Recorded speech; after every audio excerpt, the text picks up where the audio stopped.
So actually, I've done my homework and I want to be pretty concrete with my view. What would be really interesting segments of development of media communication segment, because I'm mostly targeting this segment.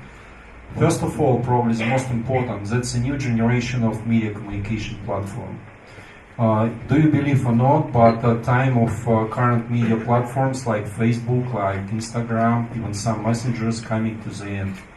If you would just starting to think what's revolutionary features would been introduced by Facebook, for example, over the last few years, probably would say none, because it's already big, old company. The only thing that they could do is just purchasing some new ideas on the market. But you cannot buy future just because you have money. It doesn't work this way. Somebody would not sell, and that's it, and it's over, you know. So there is a huge opportunity for everybody, and for Russia as well, because to start on this direction, you just need the bright ideas and people who do believe they able to execute on this idea, and that's it, you know. It's open market. That's the first point. Second point, that's what I named. It's not a common term yet, but it's a digital avatar. That's your representative of your external communication mostly. All new technologies of artificial intelligence, like based on deep learning neural networks, for example, would allow already today to build something which would do 95% of your internal communication without your direct participation. If you take a look at your mailbox, probably 90% of current emails you are currently receiving would be answered without even reading these emails, if somebody knows how to answer properly. 90% of your conversation with your wife. Shall we stop there? Would be done as well by a digital avatar, and there is two digital avatars from your wife and yourself. Probably would do it fast and more convenient than in person, you know. And it comes in the next few years. Do you believe or not? But it comes in the next few years already, you know. It's not like in 25 years from now. It would change communication dramatically. It would change your daily communication dramatically. Third things, that's actually based as well on artificial intelligence. We are already observing programs, let's say bots or whatever, who is starting to generate content, media content, which is feasible from meaning and from cultural point of view.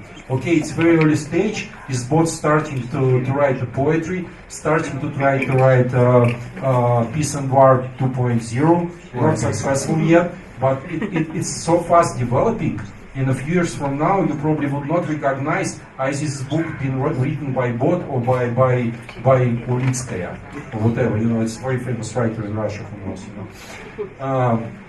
Fourth one, it's actually personalized content selection software. Currently, you would say, okay, I have my feed in Facebook, but everybody knows that Facebook managing what you are really consuming on this feed. You know, could you imagine that this ability would live not inside the big communication platforms, but in your device, in your mobile phone, and nobody is actually pushing or controlling that? It would change dramatically your landscape. You know.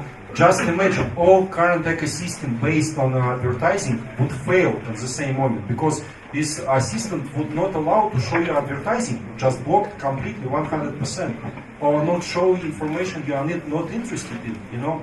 And it would happen in the next few years as well, you know. And then everybody who is gonna sell something to you would need to find a new way how to convince this filter to pass some information directly to you, and would not be easy task, you know. And there is probably key things which would change our world in a few years on a way that even unimaginable right now. That's my personal feeling. Thank you. Please, I have to disagree when someone is saying that Facebook is dying, because I cannot hear that. I work in consumer technology. Here's the thing: Facebook and Instagram on phone and on web will die. But is there anyone that has data on 1 billion people in this world and going to bring that data into virtual reality? It is the companies like Facebook. And Apple and Snapchat are now buying other VR, AR companies.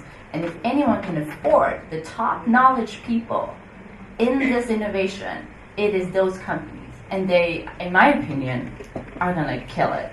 I just had to come with that contra comment. Sounds like a